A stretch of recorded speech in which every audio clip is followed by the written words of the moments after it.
मैं बहुत ही अमीर इंसान था। मैंने 4 शादियां की, लेकिन चारों ही पत्नियां बांझ निकलीं। मेरी उम्र 40 साल हो गई थी और मुझे बच्चे की बहुत ही चाहत थी। एक दिन मेरा दोस्त मुझे कोठे पर ले गया और कहा कि यहाँ एक लड़की पैसे लेकर बच्चा पैदा कर देती है। मैं राजी हो गया और जब मैं उस लड़की के पास गया तो मेरे सिर पर आसमान गिर पड़ा, क्योंकि वो लड़की तो मेरा नाम समीर है। मैं बहुत अमीर था। बच्चे की तमन्ना में मैं शादी पर शादी करता गया और ऐसे करते करते मैंने 4 शादियां कर लीं, लेकिन मेरी किस्मत में बच्चा नहीं था। मेरी चारों ही पत्नियां बांझ निकलीं। मुझे कोई औलाद ना हुई। एक दिन मेरा दोस्त मुझसे कहने लगा कि एक तवाइफ है, वो पैसे लेकर बच्चे पैदा करती है। मैंने उस औरत को घर बुलाकर उसके चेहरे पर लगा मास्क उतारा तो मेरे सिर पर आसमान गिर पड़ा, क्योंकि मैं अपने दोस्त के साथ जिस जगह गया था वहाँ की रातें जागती थीं और दिन सोते थे। हर तरफ से गानों की आवाज़ और ढोलक की थाप के साथ घुंघरुओं की आवाज़ें आ रही थीं। मैं अपने दोस्त के साथ चलता हुआ तेज़ी से कदम उठाता जा रहा था। उस वक्त तो मेरा दिल बहुत तेज़ी से धड़क रहा था। मैं बहुत ही अमीर इंसान था। मेरे पास पैसे की कोई कमी नहीं थी, लेकिन यह भी सच था कि मैं अय्याश टाइप का हरगिज नहीं था।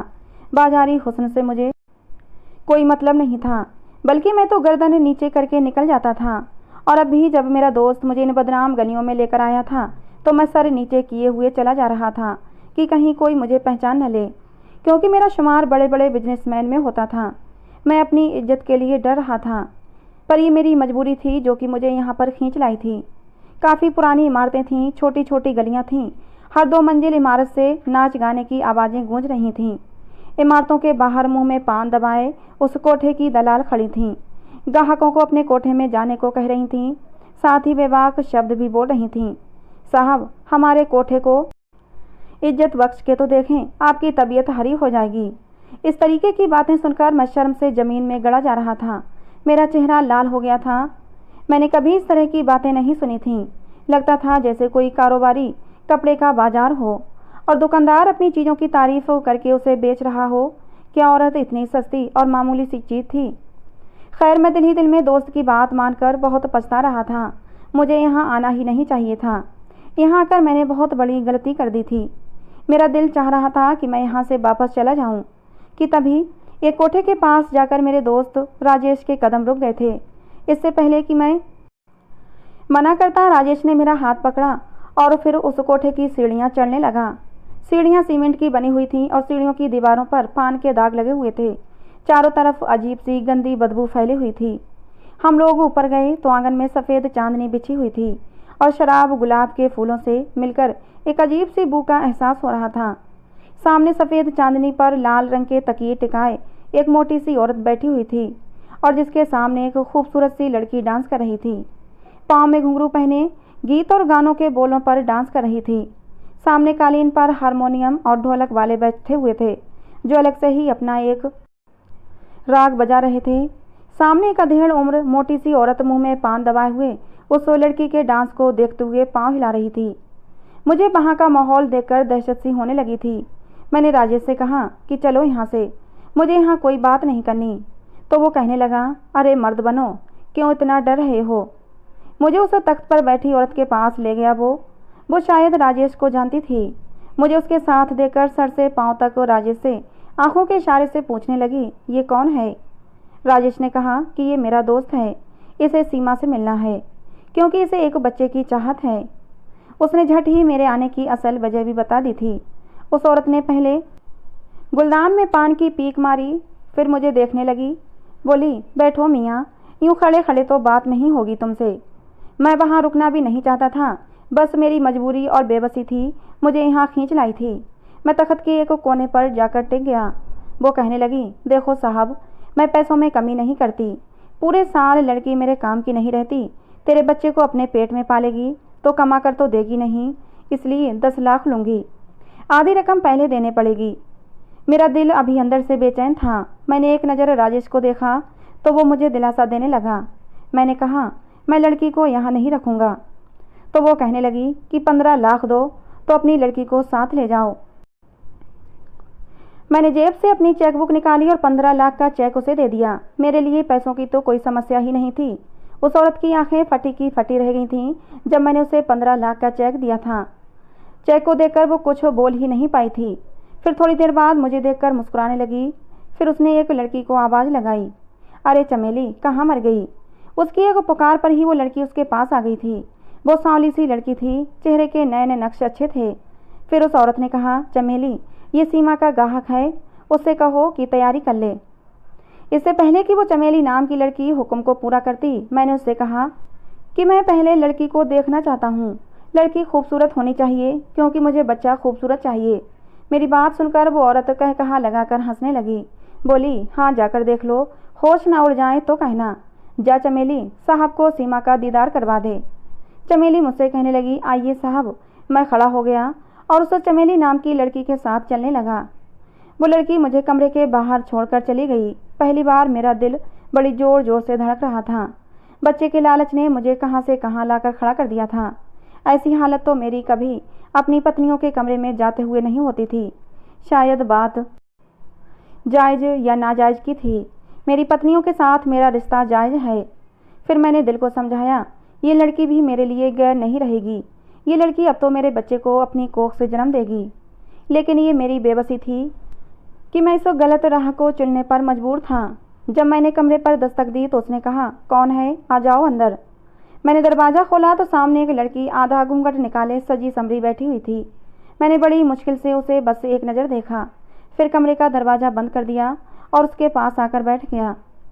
मैंने अब तक उसका चेहरा नहीं देखा था, क्योंकि वो घूंघट निकाले बैठी थी। मैं उसके सामने जाकर बैठ गया, लेकिन खुद में इतनी हिम्मत नहीं थी कि उसकी तरफ देखूं और उसका घूंघट उठाऊं। मेरा ज़मीर मुझे इस बात की इजाज़त नहीं दे रहा था, और वो इसलिए कि मैंने आज तक कोई गुनाह नहीं किया था। जब वो मुझे यूं खामोश देखती रही तो वो लड़की कहने लगी, क्या बात है साहब, पूरी रात क्या ऐसे ही बैठे रहोगे? उस लड़की की आवाज़ ने मुझे चौंका दिया। मैंने बड़ी मुश्किल से उसकी तरफ देखा था, जो मेरे लिए बिल्कुल अजनबी थी। देखिए, मैं आपकी कीमत दे चुका हूँ। मैंने बड़ी मुश्किल से अपने हाथों से उसका घूंघट उठाया और जैसे ही उसके चेहरे की तरफ देखा, मेरे होश उड़ गए थे। वो तो मैं बहुत ही दौलत वाला इंसान था, बाप दादा की करोड़ों की जायदाद का इकलौता वारिस था। लेकिन मेरी बदकिस्मती ये थी कि मैं बेऔलाद था। मैं ख़ानदानी रईस था। मेरी पहली शादी मेरे माता पिता की पसंद से हुई थी। मेरी पत्नी मेरे पापा के दोस्त की बेटी थी, लेकिन उम्र में मुझसे 7 साल बड़ी थी, लेकिन स्वभाव की बहुत ही अच्छी थी। मेरी शादी को 10 साल हो गए थे, लेकिन कोई बच्चा ना हुआ। मैंने अपनी पत्नी का बहुत इलाज करवाया, लेकिन वो मुझे बच्चा नहीं दे सकी। मैंने अपने भी सारे टेस्ट करवाए कि कहीं मुझ में कोई कमी ना हो, लेकिन डॉक्टरों ने कहा कि आपकी पत्नी कभी माँ नहीं बन सकती। आपकी सारी रिपोर्ट से क्लियर हैं, आप में कोई कमी नहीं है। 10 साल के लंबे इंतजार के बाद मैंने अपनी पत्नी कविता से कहा कि मुझे दूसरी शादी करनी है, क्योंकि मुझे बच्चे की लालसा है। मेरी बात सुनकर कविता बहुत रोई, लेकिन फिर मेरी मजबूरी को देखते हुए उसने मुझे दूसरी शादी की अनुमति दे दी। दूसरी शादी की, लेकिन दूसरी शादी को भी 5 साल हो गए और दूसरी पत्नी भी मुझे बच्चा नहीं दे सकी। मजबूरी में मैंने तीसरी शादी की। मैंने 5 साल तक इंतजार किया और तीसरी पत्नी भी मुझे बच्चा न दे सकी। चौथी पत्नी ने भी मुझे बच्चा नहीं दिया। मेरी शादी के 25 साल गुजर गए, लेकिन मुझे बच्चे की खुशी नहीं मिली। मेरी उम्र अब 35 साल की हो चुकी थी। मैं अपनी पत्नियों का इलाज करवा करवा कर थक चुका था। न जाने क्या समस्या थी, हर बार मेरी रिपोर्ट ठीक आती, बस मेरी पत्नियों की रिपोर्ट ही गलत निकलती थी। कभी कभी तो मेरा दिमाग इस बात को ही नहीं मानता था कि आखिर ऐसा कैसे हो सकता है कि मेरी चारों पत्नियां बाज निकलीं। अगर एक पत्नी के साथ ये समस्या होती तो बात समझ में आती थी। चारों पत्नियों में एक जैसी ही समस्या थी। खैर, जो भी कुछ हो, अब मैं 5वीं शादी नहीं कर सकता था। 4 शादियां करने पर ही मेरे बारे में लोग तरह तरह की बातें बनाने लगे थे कि मैंने अपनी पत्नियों पर जुल्म किया है। बच्चे के लालच में मैंने एक दूसरे के लिए सौतन लाकर बिठा दी है। लेकिन कुछ भी हो, मुझे अपनी चारों ही पत्नियां बहुत प्यारी थीं। मैं उन्हें बराबर का हक देता था और सबसे ही प्यार करता था। मेरी पत्नियां भी बहुत अच्छी थीं, आपस में प्यार मोहब्बत से रहती थीं और मुझसे भी बहुत मोहब्बत करती थीं। मैं उम्र के जिस हिस्से में पहुंच चुका था, वहां से आगे अब बुढ़ापे की शुरुआत थी। लेकिन मेरी ये करोड़ों की जायदाद का क्या होता? अगर मेरे एक भी बच्चा नहीं होता तो मैं अपनी सारी दौलत जायदाद आज किसके हवाले करके जाता? इससे भी बड़ी बात, मेरे दिल को सुकून नहीं था। मेरा दिल बेचैन रहता था कि मेरा भी अपना कोई बच्चा होता। इसी सिलसिले में जब मैंने अपने दोस्त राजेश से बात की तो उसने मुझे ये रास्ता दिखाया जो बिल्कुल गलत था। पहले तो मैंने मना कर दिया। मैंने कहा कि मैं एक शरीफ इंसान हूँ, एक तवाइफ से क्यों औलाद पैदा करवाऊँगा। मेरी बात सुनकर वो कहने लगा, तो क्या वो बच्चे के लिए 5वीं, 6ठी, 7वीं शादी करोगे? 4 पत्नियों से तो बच्चा पैदा नहीं कर सके, और फिर अपनी उम्र देखो, बुढ़ापे में कदम रख चुके हो। समय गुजरने के साथ साथ औलाद पैदा करने के चांसेस भी कम हो जाएंगे। राजेश बात तो ठीक कह रहा था, मुझे औलाद चाहिए थी। राजेश कहने लगा कि जो मैं बता रहा हूँ उससे तो ये बच्चा भी हो जाएगा और तुझे 5वीं शादी भी नहीं करनी पड़ेगी। फिर तुम दुनिया को कह देना कि 4 पत्नियों में से किसी एक को बच्चा हुआ है, किसी को कुछ सवाल करने की ज़रूरत नहीं पड़ेगी। मैं काफ़ी दिनों तक इस मसले पर सोच विचार करता रहा। मैंने अपनी पत्नियों से भी सलाह मशवरा किया, लेकिन जाहिर सी बात है वो मुझे कभी भी ऐसा करने के लिए अनुमति नहीं दे सकती थीं। एक तरफ मैं बच्चे को लेकर परेशान था, तो दूसरी तरफ मेरी पहली पत्नी अब बीमार रहने लगी थी। मैंने अपनी बाकी तीनों पत्नियों से इजाज़त ली कि ज़्यादा वक्त मैं अपनी पत्नी को देना चाहता हूँ। मेरी तीनों पत्नियों ने खुशी खुशी अनुमति दे दी थी कि मैं अपनी पहली पत्नी के साथ ज़्यादा से ज़्यादा वक्त गुजार सकता हूँ। ऊपर वाले की मेरे ऊपर कृपा थी कि चारों ही पत्नियां बहुत अच्छी थीं। कोई भी पत्नी कम उम्र नहीं थी। मेरी तीनों पत्नियां बेसहारा थीं, इसलिए सब ने आपस में बनाकर रखी थी। मेरी बाकी की तीनों पत्नियां बहुत ही गरीब बेसहारा थीं, और मैंने यही सोचकर उनसे शादी की थी कि उन्हें सहारा भी मिल जाएगा और मुझे बच्चा मिल जाएगा। लेकिन मेरी किस्मत ही ख़राब थी कि मुझे बच्चे की खुशी नहीं मिली थी, और मैं अपनी किसी भी पत्नी को छोड़ भी नहीं सकता था। ये मेरे उसूलों के खिलाफ था कि अगर मेरा उनसे मतलब पूरा नहीं हुआ तो मैं उन्हें छोड़कर बेसहारा कैसे कर सकता था। राजेश ने मुझे जो रास्ता दिखाया था, मेरा दिल नहीं मान रहा था, लेकिन बहुत सोच विचार के बाद मैंने आखिरकार इस फैसले पर पहुंच ही गया कि राजेश की बात मानने में ही भलाई है। आखिर इसमें हर्ज ही क्या है, और इसीलिए मैं उसके साथ कोठे पर आ गया था। लेकिन जब मैंने उस लड़की को देखा तो मेरे होश उड़ गए थे। उस लड़की का चेहरा देखते ही मैं कोठे से बाहर निकल आया था। फिर मैं कोठे पर नहीं रुका। राजेश ने मुझे पुकारा और पुकारता ही रह गया। पूछता रहा कि समीर तुझे क्या हुआ है, लेकिन मैंने कोई जवाब नहीं दिया। तेज कदमों से उस बाजार से निकलकर अपनी गाड़ी में बैठ गया। मैंने राजेश का आने का इंतजार भी नहीं किया। मैं वहाँ से सीधा घर आ गया। पूरा रास्ता मेरा बेचैनी से कटा था। एक पल को भी मुझे चैन नहीं आया था। घर आकर मेरी बेचैनी वैसी की वैसी ही थी। मैं आज किसी भी पत्नी के कमरे में जाना नहीं चाहता था। ड्राइंग रूम में ही बैठा सिगरेट पीता रहा। जब आधी रात गुजर गई, बार बार मेरे दिमाग में उस मासूम सी लड़की का चेहरा घूमने लगा। पता नहीं क्यों उस लड़की को देखते ही मुझे उस पर दया आ गई थी। वो तो बहुत ही मासूम थी, 17-18 साल की मासूम सी लड़की जो मेरी बेटी की उम्र की होगी। मेरे ज़मीर ने ये बिल्कुल गवारा नहीं किया कि मैं उसके साथ शारीरिक संबंध बनाऊं, और मेरे दिमाग की उलझन बढ़ने लगी थी। तब मेरी पहली पत्नी ड्राइंग रूम में आई थी। मुझसे कहने लगी, समीर क्या बात है, सोए नहीं आप? मैंने एक नज़र उसकी तरफ देखा, फिर नाम में सिर हिला दिया। वो मेरे पास बैठ गई। कहने लगी, क्या कोई परेशानी है आपको? मैंने एक नज़र उस पर डाली। मेरा उसका साथ 25 साल का था, और अब वो बीमार रहने लगी थी। मैंने उसका हाथ थामा और कहा, तुम्हारी तबीयत कैसी है? कहने लगी, मुझे अपने बचने की उम्मीद नहीं। मेरे पेट का अल्सर कैंसर का रूप धारण कर चुका है, और इस बीमारी से मैं अब और ज़्यादा लड़ नहीं सकती। मेरी पत्नी की आंखों में आंसू आ गए थे। मैं भी जानता था कि मेरी पत्नी कुछ ही महीनों की मेहमान है, और इसीलिए मैं अपना सारा समय उसी के साथ बिताता था। मेरी पत्नी ने रोते हुए अपना सिर मेरे कंधे पर टिका दिया। मैंने उसे अपनी बाहों में ले लिया और कहा, कविता, मैं चाहता हूँ कि मैं तुम्हें लंदन ले जाऊँ और वहीं तुम्हारा इलाज करवाऊँ। मेरी बात पर वो कहने लगी कि कोई फ़र्क नहीं पड़ेगा, समय गुजर चुका है, मेरा समय अब करीब आ चुका है। लेकिन मरने से पहले मेरी एक आखिरी इच्छा पूरी कर दें। मुझे इस घर में बच्चे की किलकारियाँ देखनी हैं। एक छोटा सा प्यारा सा बच्चा आपकी गोद में देखना चाहती हूँ। आप चाहें तो मुझे तलाक दे दें और किसी ऐसी औरत से शादी कर लें जो आपको बच्चा दे सके। कविता की बात सुनकर मेरी आंखों में भी आंसू आ गए। मैंने कहा, कविता, मैं तुम्हें मरने से पहले और ज़्यादा दुख नहीं देना चाहता। पहले ही मैं तुम्हें बहुत दुख दे चुका हूँ। तुम्हारे लिए 3-3 सौतनें लाकर बिठा दी, लेकिन अब इतना बड़ा दुख मैं तुम्हें दे नहीं सकता। मेरी बात सुनकर कविता बहुत ही दुखी मन से कहने लगी, मुझे आपकी कोई भी बात बुरी नहीं लगी है। हाँ, पहले थोड़ा दुख जरूर हुआ था, लेकिन फिर मैं समझ गई थी कि आपके मन में भी एक बच्चे की लालसा जागती होगी, और फिर मैंने अपने आप को समझा लिया था। लेकिन मुझे कहाँ पता था कि मेरा मनहूस साया आपको कभी बाप नहीं बनने देगा। इसीलिए मैं कह रही हूँ कि आप मुझे तलाक दे दें और एक ऐसी औरत को घर ले आएं, उससे शादी कर लें जो आपको बच्चा दे सके। जब मैं आपकी ज़िंदगी से चली जाऊंगी तो हो सकता है आपको बच्चे की खुशी मिल जाए। इतना कहकर वो रोने लगी। मैंने कहा, ऐसा कुछ नहीं है, ऐसा मत सोचो, शायद बच्चा मेरे नसीब में ही नहीं था। मेरी बात सुनकर वो कहने लगी, आपने शादी हमेशा बेसहारा लड़कियों से ही की ताकि आपकी बात भगवान को पसंद आ जाए, लेकिन आज आप उस कोठे से भागकर क्यों आ गए? उसके मुंह से ये बात सुनकर मुझे हैरत का तेज झटका लगा। मैंने कहा, तुम्हें किसने बताया? मेरी बात सुनकर उसने एक गहरी सांस ली और कहने लगी, वो सब छोड़ो, मेरी बात का जवाब दें। मैंने कहा, मेरा दिल नहीं माना, क्योंकि वो तवाइफ है, फिर बहुत ही कम उम्र है, बस 18 साल की लड़की है। उसे देखकर तो मुझे उस पर तरस आ सकता है। पता नहीं इतनी कम उम्र में उस बेचारी से ये घटिया काम क्यों लिया जा रहा है।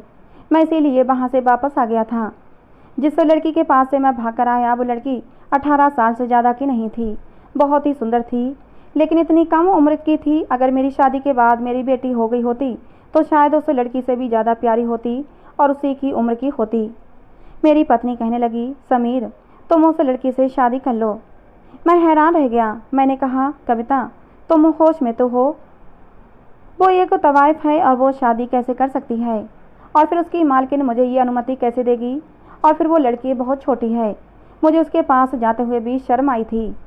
मेरी पत्नी कहने लगी, हो सकता है आप उसे उस कोठे से आज़ाद करवाने में कामयाब हो जाएं, तो आपकी इसी बात से खुश होकर भगवान आपको बच्चे की खुशी दे दे।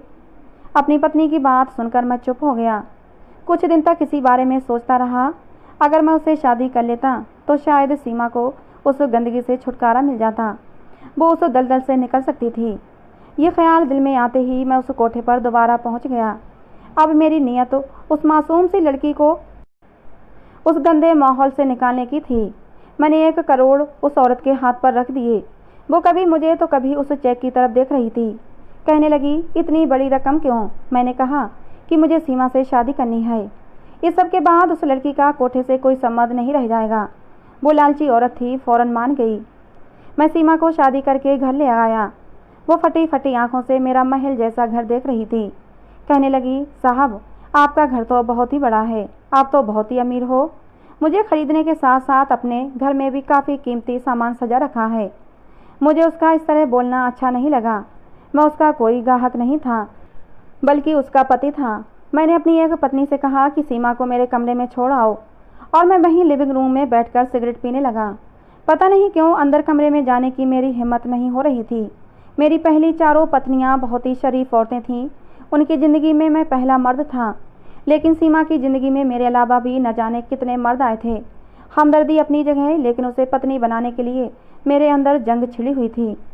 जिस जगह से सीमा आई थी वो गंदगी से भरी हुई थी, और ऐसे में सीमा को पत्नी के रूप में अपनाना बहुत ही मुश्किल था। लेकिन औलाद की खातिर मैं ये कड़वा घूंट पीने के लिए तैयार था। सोचा शायद भगवान को मेरी यही नेकी पसंद आ जाए। मैं अपनी सारी हिम्मत को जमा करके कमरे में गया, लेकिन उस समय तक सीमा सो चुकी थी। वो बहुत ही कम उम्र थी। बेशक मैंने 4 शादियां की थीं, लेकिन इतनी छोटी और कम उम्र की लड़कियां उसमें से कोई भी नहीं थीं। मैंने सीमा को सोने दिया और ख़ुद भी सो गया।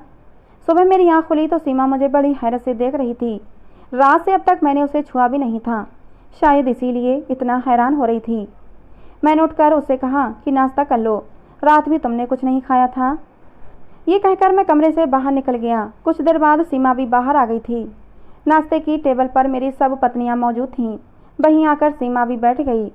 मैंने अपने हाथों से एक एक निवाला अपनी 4 पत्नियों को खिलाया। ये मेरा शुरू से नियम था कि मैं एक एक कौर अपनी पत्नी को अपने हाथों से ज़रूर खिलाता था। मैं अपनी सब पत्नियों से एक जैसा प्यार करता था। कई दिन ऐसे ही गुजर गए थे, लेकिन सीमा के साथ अब तक मेरा कोई शारीरिक रिश्ता नहीं बन पाया था। कुछ दिन ऐसे ही गुजर गए थे कि एक दिन सीमा मुझसे कहने लगी कि आपने इतने सारे पैसे देकर मुझे क्यों ख़रीदा। मैं उसके मुंह से ये सब सुनकर हैरान हो गया। मैंने कहा, ये बात क्यों कही तुमने? मैंने तुम्हें ख़रीदा नहीं, बल्कि तुमसे शादी की है। मुझे उसकी ये बात बुरी लगी थी।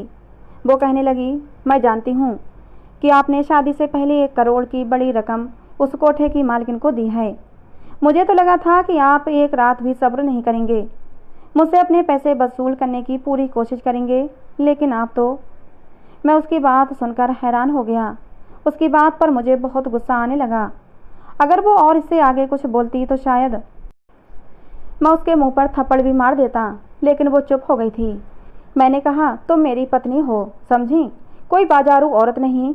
ऐसी बात मुंह से दोबारा मत निकालना। ना चाहते हुए भी मेरी आवाज़ तेज हो गई थी। मुझे गुस्से में देखकर सीमा कहने लगी, हम सब तो ऐसे ही बातें करते हैं साहब। मैंने तो होश संभालते ही मर्द के ऐसे ही रूप देखे हैं, नोच खाने वाले, औरत को खिलौना समझने वाले, भूखे कुत्तों जैसे। मुझे हैरत होती है कि आप कैसे मर्द हो, जिसने मेरी सबसे बड़ी कीमत अदा की हो, लेकिन फिर भी मुझे छुआ ना हो, मुझे आराम से सोने दिया। मुझे हैरत हुई, वरना मैं तो तेज़ बुखार में भी होती थी तब भी कोई मुझे छोड़ता नहीं था। यही कहते थे कि तेरी कीमत इसलिए नहीं दी कि तेरे बुखार का ख्याल करें। ये कहते हुए सीमा की आंखों में आंसू भर आए थे। फिर उसने अपना हाथ दिखाया। उसके बाजू पर बुरी तरह सिगरेट के निशान थे। ऐसा लग रहा था कि जैसे उस पर किसी ने बहुत ही बेदर्दी से जुल्म किया हो। उसकी ये हालत देखकर मैंने अपनी आंखें बंद कर लीं। सीमा कहने लगी, ये देखिए, तो आप ये मेरे साथ करते हैं? नहीं ना, तो आप तो बहुत ही शरीफ मर्द हो। मुझे ख़रीद कर भी तुमने मुझे इस्तेमाल नहीं किया। मैंने कहा, तुम मेरी पत्नी हो और पत्नी के साथ प्यार से पेश आया जाता है, उसके साथ दरिंदगी नहीं की जाती।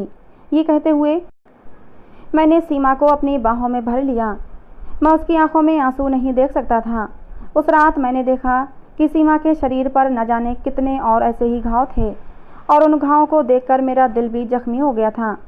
मैंने उस पूरी रात सीमा को अपनी मोहब्बत से भिगोया था। सीमा को तो विश्वास ही नहीं हो रहा था कि मर्द ऐसे भी प्यार करते हैं। उसने तो मर्द का दूसरा ही रूप देखा था। धीरे धीरे सीमा के घाव भी भरने लगे थे और अब उसकी बाजारी जबान भी सुधरने लगी थी। वो मेरे रवैये और मेरी मोहब्बत से बहुत खुश थी और धीरे धीरे वो मुझसे बहुत मोहब्बत करने लगी थी। और फिर शादी के कुछ ही महीने बाद मुझे खुशखबरी मिल ही गई। सीमा उम्मीद से थी। मुझे तो अपने कानों पर विश्वास ही नहीं हो रहा था। 9 महीने तक मैंने सीमा का बहुत ख्याल रखा, बल्कि उसे बिस्तर से पैर भी नीचे नहीं रखने दिया। और जब वो डिलीवरी का समय आया तो मैं लेबर रूम के बाहर बहुत ही बेचैनी से चक्कर काट रहा था। लेकिन जब लेडी डॉक्टर बाहर आई और बेहद परेशानी में कहने लगी कि आपकी पत्नी की हालत ठीक नहीं है, या तो हम माँ को बचा सकते हैं या फिर बच्चे को। ये सुनकर तो मेरे होश ही उड़ गए थे। मुझे इतने समय बाद बच्चे की खुशी मिली थी, लेकिन मेरे सामने अब एक आजमाइश खड़ी थी। इस समय मेरी हालत क्या थी ये वही समझ सकता था जिस पर यह सब बीता हो। मैंने अपनी आंखें बंद कर ली। मैंने कहा कि आप माँ को बचाएं, बच्चे का तो भगवान मालिक है। डॉक्टर अंदर चली गई और मेरी आंखों से आंसू बहने लगे थे।